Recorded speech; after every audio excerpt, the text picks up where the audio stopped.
Good morning dear students, मैं प्रशांत आप सभी का स्वागत करता हूं आपके अपने चैनल क्लास नोट्स पर। आपको पता है क्लास नोट्स पर हम लोगों ने एक सीरीज़ स्टार्ट की थी इंग्लिश के लिए, शून्य से शिखर तक। क्लियर हुआ?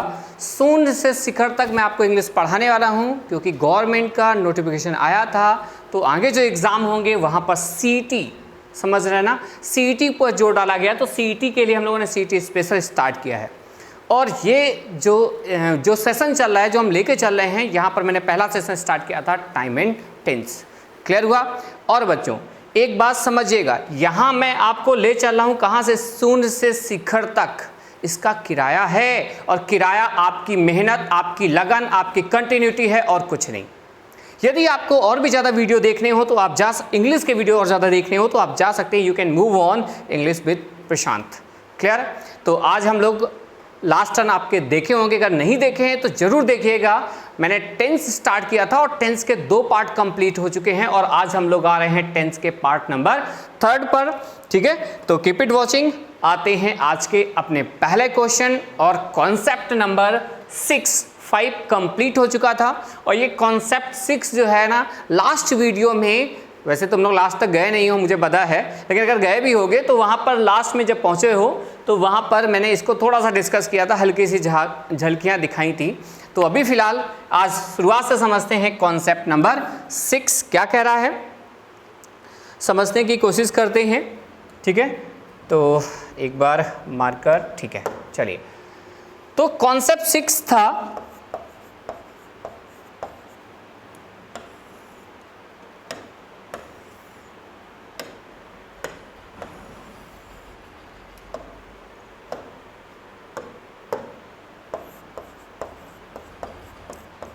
कॉन्सेप्ट 6। एक बात समझिए, जितने भी आपके एक्शन जो टेम्पररी होते हैं, क्लियर हुआ ना, टेम्पररी एक्शन, क्लियर हुआ, अल्पकालीन एक्शन जो जारी हो, क्लियर हुआ, टेम्पररी एक्शन होते हैं, या इनको हम लोग बोल सकते हैं कैसे, जारी एक्शन होते हैं। कैसे होते हैं? जारी।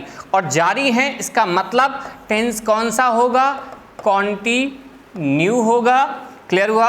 और इंग्लिश में अगर आप समझोगे तो वर्ब की आईएनजी फॉर्म होगी। ठीक है ना? और इतना तो आपको पता ही है कि वर्ब की आईएनजी फॉर्म केवल और केवल फर्स्ट फॉर्म के साथ आती है। यही कारण है, चाहे आप प्रेजेंट कॉन्टिन्यूअस पढ़ें, चाहे पास्ट कॉन्टिन्यूअस पढ़ें, चाहे फ्यूचर कॉन्टिन्यूअस पढ़ें, इवन चाहे किसी भी टेंस का परफेक्ट कॉन्टिन्यूअस पढ़ें, तो जो मेन वर्ब है वो आईएनजी फॉर्म में है। और मेन वर्ब आईएनजी फॉर्म में है, इसका मतलब सबके सब जारी अवस्था में है, सबके सब कंटिन्यू अवस्था में है। ठीक है ना? तो ये कॉन्सेप्ट था कौन सा, 6। अब इस कॉन्सेप्ट पर बेस कुछ और छोटे से पॉइंट हैं, अगर उन पॉइंट को आप लोग समझ लोगे तो वो भी क्लियर हो जाएंगे। तो ये बना है आपका कॉन्सेप्ट 7। कॉन्सेप्ट 7 क्या है उसको समझ लेते हैं।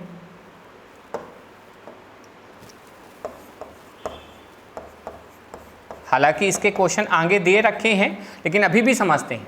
टेम्परेरी एक्शन, टेम्परेरी एक्शन को दिखाने के लिए एक एडवर्ब आता है। ये क्या होते हैं? एडवर्ब होते हैं। और उसमें पहला कौन सा है बच्चों? नाउ। आपको नाउ दिख जाए, या इसी अर्थ में एक वर्ड होता है एट प्रेजेंट। इसी तरह एक वर्ड और होता है बच्चों, कौन सा? एट प्रेजेंट हो गया। या आप आ जाओगे कहाँ पर? प्रेजेंटली। या आप आ जाओगे कहाँ पर? ठीक है,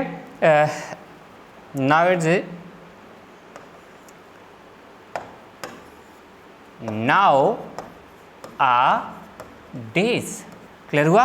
नाउ आ डेज, ध्यान रखिए बीच में डैश लगा होता है और आ के बाद में भी डेज में प्लूरल आता है। इस पर भी आपसे एरर पूछी जा चुकी है, तो छोटी छोटी बातें याद रखना है। नाउ हो गया है, ठीक है, नाउ ए डेज, आज, कल, और इसी से होता है कौन सा? Day by day. ठीक है ना? तो ये वर्ड ऐसे होते हैं जो ये टेम्पररी एक्शन, अभी के एक्शन को दिखा रहे हैं, और इनके साथ भी वर्ब की कौन सी फॉर्म आएगी? ING form. आपको 2 बातें समझ में आ गई? क्लियर हुआ? छोटी सी चीज़ ऐड कर देते हैं आपके सामने। क्योंकि ये एडवर्ब हैं बच्चों, क्या दिखा रहे हैं, टेम्परेरी एक्शन दिखा रहे हैं, आईएनजी फॉर्म। इतनी तो बात समझ में आई, लेकिन थोड़ी सी बात ध्यान रखना है, आपको किसी भी टेंस की पहचान करनी हो तो सेंटेंस बोले जाते समय, मैंने बेसिक बताया था, सेंटेंस बोले जाते समय आपको उस एक्शन की अवस्था को जज करना है और कुछ नहीं। तो जैसे ही आप लोग क्वेश्चन समझेंगे, हाँ इसमें एक और बेस प्लस था, वो भी बता देते हैं तो क्वेश्चन के अकॉर्डिंग हमारा क्लियर हो जाएगा। क्या है, देखिए जैसे आपका आ जाए दिस मॉर्निंग, ठीक है ना, तो दिस मॉर्निंग जैसे ही आपको दिख रहा है, इसको ब्रैकेट में लिख रहे हैं दिस प्लस टाइम, ठीक है ना, तो इनका प्रयोग भी कहाँ होगा, कॉन्टिन्यूअस में होगा, चाहे वो प्रेजेंट का हो या पास्ट का हो। लेकिन अगर कभी भी आ जाए दैट मॉर्निंग, क्लियर हुआ, तो केवल और केवल इसका प्रयोग पास्ट इंडेफिनिट में हो, सॉरी इसका प्रयोग पास्ट कॉन्टिन्यूअस में होगा। किस में होगा बच्चों, पास्ट के कॉन्टिन्यूअस में। सबको समझ में आया क्यों होगा, थोड़ा सा हिंदी समझ लीजिए। सब लोगों ने, किसी ने पूछा आप भाई सुबह क्या करते हो, हम सुबह पढ़ाते हैं। तो सुबह मतलब सुबह का मेरा रिपीट एक्शन मुझसे पूछ रहा है, लेकिन जैसे कि भैया आज संडे, आज सुबह क्या कर रहे हो, ये संडे की सुबह क्या कर रहे हो, तो ये जो बातें हैं ना, ये उस टेम्परेरी एक्शन को दिखा रही हैं, और टेम्परेरी एक्शन आपके माइंड में सेट हो जाना चाहिए। कौन सी फॉर्म, आईएनजी फॉर्म। क्लियर हुआ, तो छोटी सी बात, जितने भी एक्शन टेम्परेरी होते हैं, जितने भी एक्शन जारी होते हैं, इन सब के साथ हमेशा कौन सा टेंस, कॉन्टिन्यूअस, चाहे वो प्रेजेंट का हो या पास्ट का हो या फ्यूचर का हो। तो अब हमें, ये था बेसिक कॉन्टिन्यूअस का। अब हमें जल्दी से क्वेश्चन पर आना है और क्वेश्चन करने हैं। तो देखते हैं जो पहला ही क्वेश्चन हमने जैसे ही देखा, क्या, वेयर, ही के बाद में क्या लिखा है, दिस मॉर्निंग लिखा है, इसका मतलब आपको समझ में आना चाहिए था टेम्पररी एक्शन, अर्थात कौन सी फॉर्म, आईएनजी फॉर्म, ठीक है। तो आपका वर लिविंग, ही के साथ वर आएगा नहीं, बिल्कुल गलत, हैज बीन बिल्कुल नहीं, बिल्कुल नहीं, ही के साथ वॉज आएगा, सब्जेक्ट के पहले लगा था, तो आपका कौन सा, फर्स्ट होगा। एक छोटी सी टाइपिंग मिस्टेक यहाँ पर बच्चों प्रश्नवाचक होना चाहिए था। क्लियर, चलिए बढ़ते हम लोग अगले क्वेश्चन पर। अगला क्वेश्चन जैसे देखें, मेनी ऑब्जर्वेशंस इंडिकेट, मतलब बहुत सारे ऑब्जर्वेशंस इंडिकेट करते हैं दैट, क्या, that the number of the drug addicts is grieve day by day. और अभी हम लोगों ने क्या पढ़ा, दिन प्रतिदिन, मतलब कोई चीज़ बढ़ रही है ना, मतलब कैसी है, जारी है। तो यहाँ पर इज ग्रीव की जगह यहाँ पर आप क्या लिखेंगे, इज ग्रोइंग। क्लियर हुआ, अगली बात समझेंगे। तो जैसे ही आपने देखा क्या लिखा है बच्चों, नाउ अडेज, तो नाउ अडेज के साथ में भी कौन सा टेंस आता है, कॉन्टिन्यूअस। वो आपकी कौन सी फॉर्म आती है, आईएनजी फॉर्म आती है। नाउ अडेज ही टीचेज फिजिक्स, बिल्कुल नहीं बच्चों, यहाँ क्या होगा, ही इज टीचिंग, ठीक है। मतलब आजकल वो फिजिक्स पढ़ा रहा है, इसका मतलब फिजिक्स पढ़ाता नहीं था, ये उसका रिपीट एक्शन नहीं है, ठीक है ना। तो आपको ये सबको समझ में आया। आगे देखते हैं क्या है। आगे इस कॉन्टिन्यूअस टेंस में बच्चों कुछ एरर्स आती हैं, उन एरर्स को थोड़ा सा माइंड करना है हमें। माइंड क्या करना है और आप इनको याद कैसे करोगे, तो थोड़ा सा समझते हैं। कॉन्सेप्ट 7 था, उसी पर बेस है, थोड़ा सा आगे आप चलोगे तो क्या है देखते हैं। अगला देखिए, कुछ वर्ब, कुछ वर्ब्स जैसे कि love, like, dislike, adore, hate, ठीक है, हेट, एंटीपैथी, सबको समझ में आ रहा है। देखिए बच्चों, या आ जाओगे एबहोर, देखो आपने क्या देखा, love, like, dislike, adore, hate, antipathy और एबहोर। तो ये ईटीसी वर्ड, ठीक है, और भी कुछ है। इन वर्ब की, ठीक है ना, आपको देखना क्या है, याद क्या रखना है वो समझना है। इनके साथ में सबसे बड़ी समस्याएं क्या आती हैं, इन वर्ब की आईएनजी फॉर्म से एरर दी जाएगी तो नहीं होंगी, ये गलत है। क्लियर हुआ? ये तो बुक्स में लिखा है, लेकिन एक मेरी बात और समझिए, इन वर्ब की अगर थर्ड फॉर्म दे दी जाए तो भी बच्चों गलत।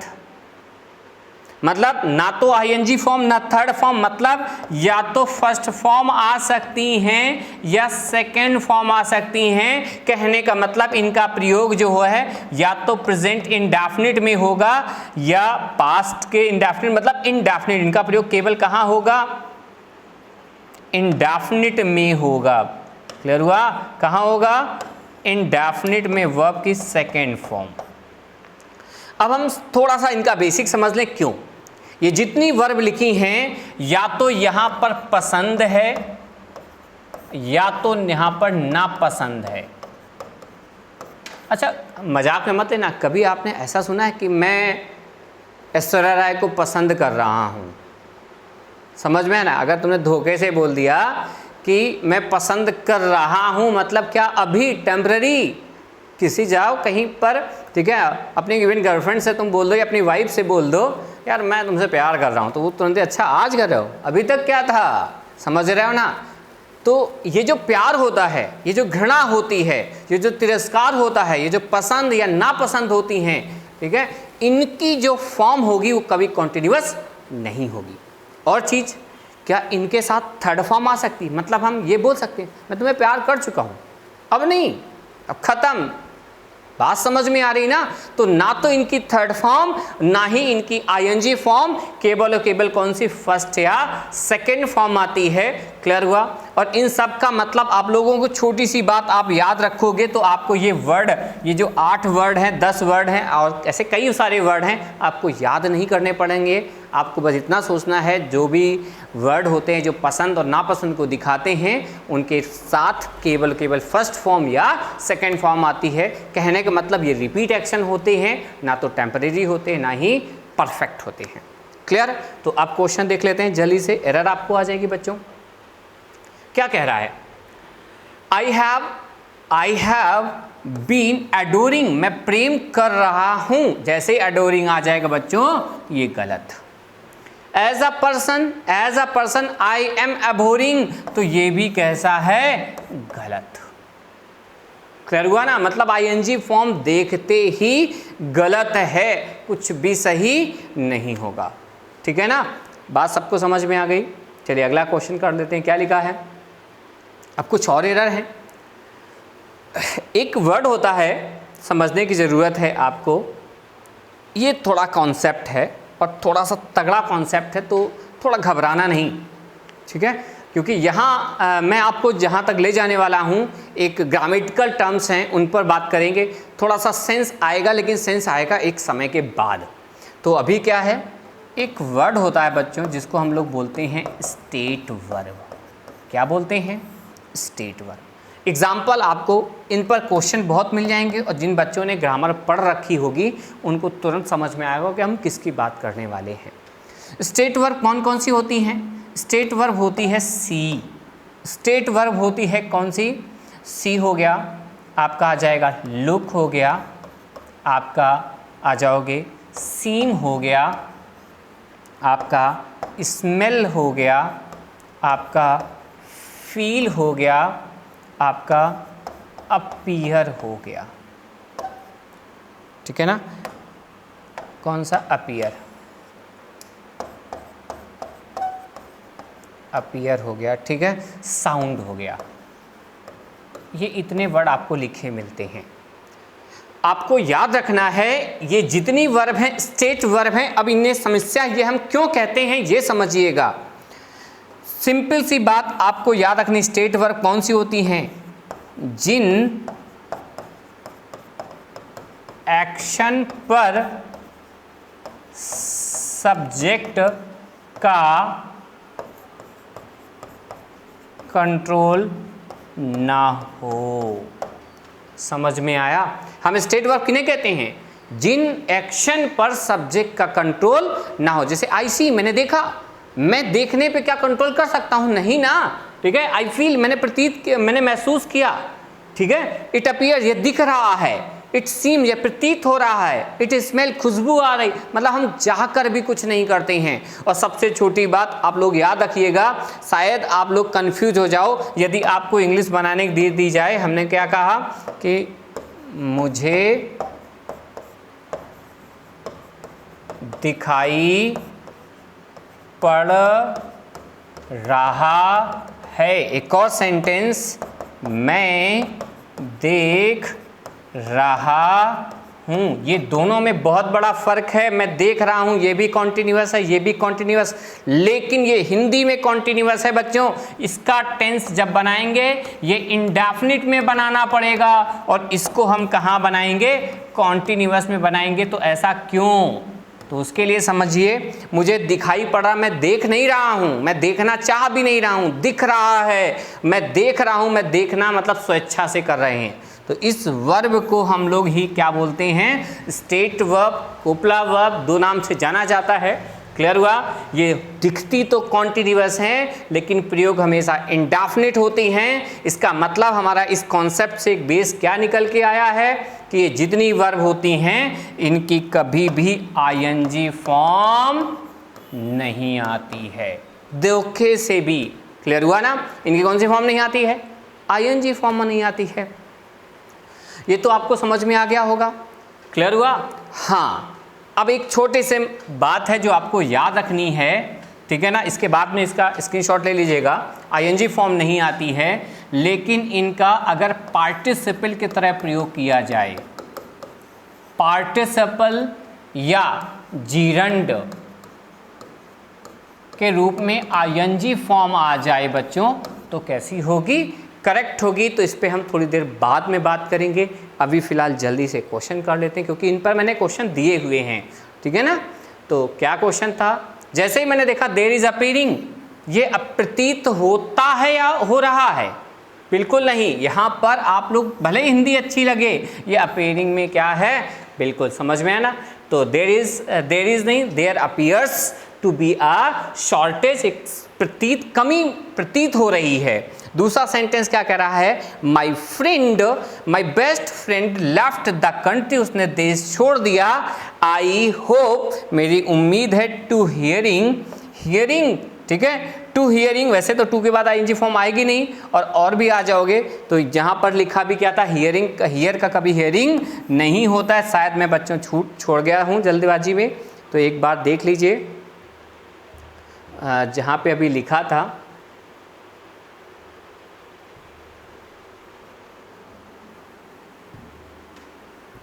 देखिए क्या लिखा है?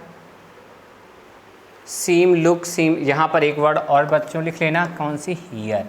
इनकी भी आईएनजी फॉर्म नहीं होती, कभी भी हियरिंग नहीं आएगा, ठीक है ना। हाँ, आ जाएगा अगर ये स्टेट वर्ब ना करें। जैसे जज जो है ना केस की सुनवाई कर रहा था, वो तो करता है ना, उसका तो ये कॉन्टिन्यूअस एक्शन है, उसके लिए हम लोग स्टेट वर्ब नहीं लगाते हैं। एक फ़र्क आपको समझ में आया? तो ये क्लियर हुआ होगा आपको ये सेंटेंस। बढ़ते हैं, अगला सेंटेंस क्या कह रहा है? अगला कह रहा है द लगेज इज बिलोंगिंग। अब थोड़ा सा आगे बढ़ते हैं। इन जितने एक्शन हैं बच्चों, अगर जितनी वर्ब हम लिखाएंगे, जितने कॉन्सेप्ट लिखाएंगे, अगर आपने इसका थोड़ा सा कॉन्सेप्ट समझा था जो पहले हमने बताया था, तो आपको कुछ भी याद करने की ज़रूरत नहीं है। और ये छोटी बात नहीं होती है। हम लोग करते क्या, रट तो लेते हैं, लगता आ गया, लेकिन जब अगला चैप्टर आता है या एग्ज़ाम आता है तब तक हम भूल चुके होते हैं। तो तब तक याद करने के लिए आपको चाहिए कॉन्सेप्ट, और कॉन्सेप्ट समझने के लिए आपको निकालना पड़ेगा बच्चों अर्थ। तो मेरी बस एक बात मानिएगा, आप अर्थ निकालना सीखते रहिएगा। आप उसको अपनी लैंग्वेज में, चाहे आप हिंदी भाषी हो, चाहे आप तमिल भाषी हो, आप उसको, उस सेंटेंस को मीनिंग जो है ना अपनी भाषा में डाइजेस्ट करने की कोशिश कीजिए। आपको बहुत सारी चीज़ें बड़ी आसानी से समझ में आ जाएंगी। फिलहाल क्वेश्चन का अगला पार्ट समझते हैं, ठीक है। ये भी कॉन्सेप्ट 7 का एक पार्ट है। क्या कह रहा है यहाँ? अच्छा बच्चों, कभी भी आपको हैव दिख जाए, कभी भी आपको बिलोंग दिख जाए, कभी भी आपको पजेस दिख जाए, कभी भी आपको कंसिस्ट दिख जाए और कभी भी आपको कंप्राइज दिख जाए। तो एक बार मीनिंग समझना, हैव माने होता अधिकार, ये तो तीनों वर्ड एक ही होते हैं, अधिकार दिखाना, और कंसिस्ट का मतलब होता है समाहित करना, और कंप्राइज का मतलब क्या होता है, समाहित, समाहित, और ये भी क्या होता है, समाहित। अच्छा, अब बच्चों ध्यान रखना, ये दोनों समाहित हो गए कि नहीं हो गए। यहां आ जाओगे, हैव, बिलोंग और पजेस, ये क्या होते हैं, अधिकार होते कि नहीं होते हैं, अधिकार। अच्छा, अब समझना, क्या हम जिस पर मेरा अधिकार होता है क्या टेम्पररी होता है। जैसे मैं गरीब परिवार से संबंधित हूँ, मतलब हूँ ना, रिपीट है, ये प्रतिदिन की क्रिया है, ऐसा नहीं कि टेम्पररी है, आज अमीर कल तुरंती, मतलब आज आए तो कल आए तो पता लगा BMW से आ रहा हूँ, आज आ रहा हूँ तो पैदल आ रहा हूँ, ऐसा तो नहीं होता है। या हमने कहा उसके 3 बच्चे हैं, या उसका घर कानपुर में संबंधित है, या मैं बोल दूँ क्या कि APJ अब्दुल कलाम कन्याकुमारी से संबंधित थे, या एक जुल्हा परिवार से संबंधित थे। तो ये जितने एक्शन थे सब रिपीट एक्शन होते हैं, इनकी भी कभी ING फॉर्म नहीं आती है। बात समझ में आ गई, कौन सी फॉर्म नहीं आती है, ING फॉर्म, चाहे हैव हो, चाहे बिलोंग हो, चाहे पजेस हो, चाहे कंसिस्ट हो या कंप्राइज हो। हाँ, आ सकती है, कब आएगी वो थोड़ा सा समझ लेते हैं, इस नोट में रख लेते हैं। हैव का हैविंग खाने के सेंस में, हैव का हैविंग खाने के सेंस में आता है, क्लियर हुआ ना। या अगर इनको जीरंड बनाया जाए, मतलब जीरंड मतलब क्या है, नाउन के रूप में इस्तेमाल किया जाए, तो हम ING फॉर्म का प्रयोग कर सकते हैं। ठीक है, जैसे माई बिलोंगिंग्स, मेरी वस्तुएं, तो ये जो बिलोंगिंग्स है ये संबंधित होने का सेंस ना दे करके ये सेंस किसका देती है, किसका, रखने का, या सॉरी सामान का, मतलब नाउन बन गई हैं, तो बिलोंग का बिलोंगिंग्स आ जाएगा। इसको भी हम समझाएंगे थोड़ी देर बाद, क्योंकि मैंने इस पर भी आपके सामने एरर रखी हुई हैं। तो एक बार जल्दी समझते हैं क्या कह रहा था क्वेश्चन। कह रहा है द लगेज इज बिलोंगिंग, देखिए यहाँ मेन वर्ब के रूप में बिलोंगिंग आ रहा, तो आपका इस पार्ट में गलती है, आपको सोचने की जरूरत ही नहीं, अर्थ निकाल के देखिए, ये सामान मुझसे संबंधित है, जाहिर सी बात संबंधित है ना, हो नहीं रहा है, टेम्पररी नहीं, परमानेंट है। अगली बात करते हैं, क्या सेंटेंस लिखा है, माई बिलोंगिंग्स। अब अगर बच्चों यही आप रट के जाओगे तो आप तो रटोगे, बिलोंग के साथ ING नहीं, मतलब रट डाला, बिलोंग के साथ भी ING नहीं, रट डाला, चाहे वहाँ हो यहाँ, वहाँ सेंटेंस भी दिया जाए, ये भी आ चुका है आपका क्वेश्चन, तब आप गलत करोगे। तो यहाँ पर बिलोंगिंग देखिए, वर्ब तो ये है, ये काम किसका कर रहा है, सब्जेक्ट का, और सब्जेक्ट के रूप में बच्चों क्या इस्तेमाल होता है, नाउन, और नाउन इस्तेमाल होता है, मतलब ये पार्ट कैसा था, बिल्कुल करेक्ट, माई बिलोंगिंग्स, ठीक है, इज, अब यहाँ पर देख रहे हैं माई बिलोंगिंग्स लिखा है ना, तो इज की जगह बच्चों क्या होना चाहिए था, आर। पार्ट में एरर है सेकंड, और आप जल्दबाजी में कौन सी लगाते, फर्स्ट। तो आपको समझ में आ गया, ठीक है। चलिए बढ़ते हैं अगले क्वेश्चन पर। अगला क्वेश्चन क्या कह रहा है, सेम चीज देखो, आई एम हियरिंग, मैंने कहा था ना, हियर का हियरिंग नहीं होता है, गलत। I am hearing she is living for Patna, बिल्कुल गलत। आई हियर, मैंने सुना है वो पटना के लिए निकल रही है, ठीक है, तो ये जहाँ हियरिंग बिल्कुल गलत था। लेकिन अगर बच्चों जज, द जज इज हियरिंग द केस, जज के लिए हियरिंग आ जाए, बिल्कुल सही है, क्योंकि जज का ये देखना, हमने क्या कहा था, स्टेट वर्ब जिस पर सब्जेक्ट का कंट्रोल ना हो। क्या सुनवाई पर जज का कंट्रोल नहीं है ना, वो चाहे कर सकता है ना, क्या बोलता है, अब कार्रवाई अगले तारीख के लिए क्या की जा रही है, टाली जा रही है, क्लियर हुआ ना, द कोर्ट इज एडजर्न, तो यहाँ पर समझिए वो टाल सकता है, उसका कंट्रोल है सुनने पर, इसलिए हम लोग ध्यान रखना है कि यहाँ पर हियरिंग कैसी है, बिल्कुल सही। अगर आपने बच्चों अर्थ का कॉन्सेप्ट निकाल रखा है, आपने समझ रखा है, मेरी पूरी गारंटी आपको कुछ भी याद करने की ज़रूरत नहीं पड़ेगी। अगला कह रहा है the feeling is about your condition, देख रहा है, तो यहाँ पर ये सब्जेक्ट का काम कर रही है, ये बिल्कुल फीलिंग कैसा है, सही है, यहाँ तक आपको कोई समस्या नहीं होगी। अगला क्वेश्चन क्या कह रहा था, परहैप्स यू डोंट नो, शायद तुमको ना पता हो, I am having a car, मेरे पास एक कार हो रही है कि है ना, तो यहाँ पर एम हैविंग भी कैसी है, गलत है। सबको समझ में आया।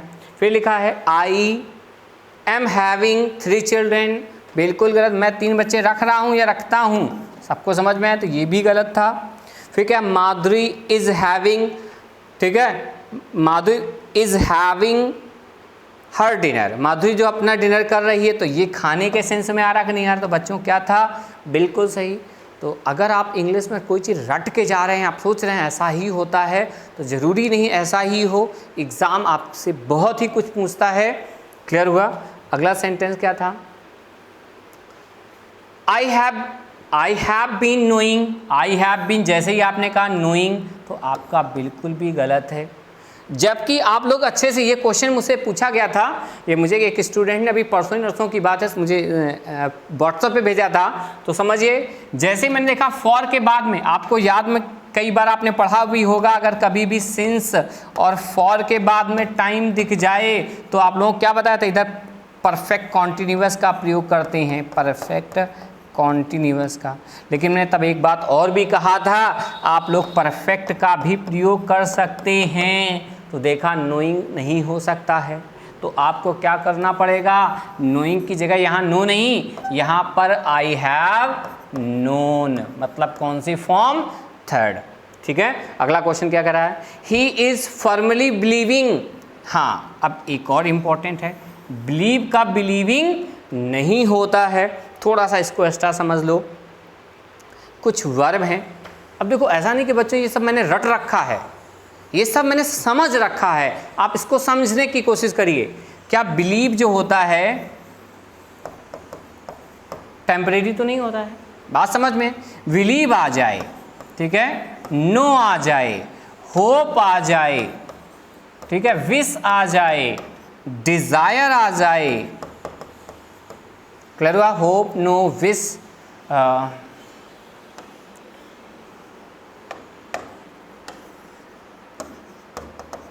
ठीक है, डिज़ायर आ जाए। तो जैसे ही आप इन वर्ब को समझने की कोशिश करेंगे तो इनकी भी कभी आईएनजी फॉर्म नहीं होती है, क्योंकि ये भी कभी भी टेम्पररी एक्शन नहीं होते हैं। तो यहाँ तक ही कॉन्सेप्ट होते हैं आपके।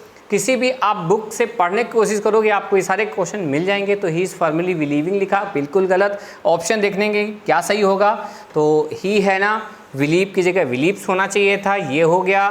फॉर्मली बिल्कुल कौन सा ऑप्शन, थर्ड ऑप्शन। ठीक है, चलिए अगला क्वेश्चन क्या था, सी इज़ वर्किंग ऑन, बात समझ में आ गई। तो ये क्या है, थोड़ा सा समझाने की ज़रूरत है। आपको याद रखना है, अगर सिंस और फॉर के बाद में टाइम दिख जाए, क्लियर हुआ, और इज प्लस, मतलब आपको ध्यान रखना है कि वो सेंटेंस में एरर बहुत आएंगी। किससे आएंगी, कॉन्टिन्यूअस से आएंगी। कॉन्टिन्यूअस से एरर आएंगी, तो आपको कॉन्टिन्यूअस की जगह आपको क्या रखना है, परफेक्ट कॉन्टिन्यूअस का प्रयोग करना है। क्यों करना है, ये तो था तरीका, लेकिन ऐसा क्यों होता है समझिए। यदि कोई एक्शन का समय पता ना हो और जारी अवस्था पता है तो कॉन्टिन्यूअस टेंस, यदि समय पता हो जाए तो परफेक्ट कॉन्टिन्यूअस टेंस। एग्जाम्पल सुनना, मेरी कहानी याद रखना। बच्चे पढ़ रहे थे जब पिता आए, महेंद्र सिंह धोनी देखी थी ना आपने, तो महेंद्र सिंह धोनी तब तक खेलता था, जैसे उसके पिता आते तो वैसे ही पढ़ना स्टार्ट। अच्छा पढ़ रहे हो, अनुपम खेर था उसमें, मैंने एक्टिंग देखी थी। अच्छा पढ़ रहे हो, अच्छा कितनी देर से पढ़ रहे हो, तो कॉन्टिन्यूअस। लेकिन जैसे उसने बोला कितनी देर से, तो अब वो कॉन्टिन्यूअस नहीं, अब ये क्या हो जाएगा, परफेक्ट कॉन्टिन्यूअस। बात समझ में, कितनी देर से पढ़ रहे हो, तो इसका हम प्रयोग करेंगे परफेक्ट कॉन्टिन्यूअस टेंस में। लेकिन पढ़ रहे हो कॉन्टिन्यूअस टेंस में, ये इसकी बात याद रखना। तो सिंस के बाद आपको टाइम दिख रहा है तो इज नहीं होगा, he is reading here for more than. देख रहे हो ना, कंफ्यूज करने के लिए सीधा टाइम नहीं लिखा उसने, मोर देन करके समय दिया है, तो भी आपको याद रखना है इज की जगह क्या होगा, हैज बीन। यहाँ पर भी इज की जगह क्या होगा, हैज बीन। तो आई होप आपको सारे कॉन्सेप्ट क्लियर हुए होंगे। ठीक है, तो बच्चों आज के लिए इतना ही। यदि वीडियो पसंद आया हो तो आप लाइक करना, और ना पसंद आया हो तो बिल्कुल भी लाइक करने की ज़रूरत नहीं, हाँ शेयर ज़रूर करना, हो सकता है आपके दोस्त को पसंद आ जाए। Thank you.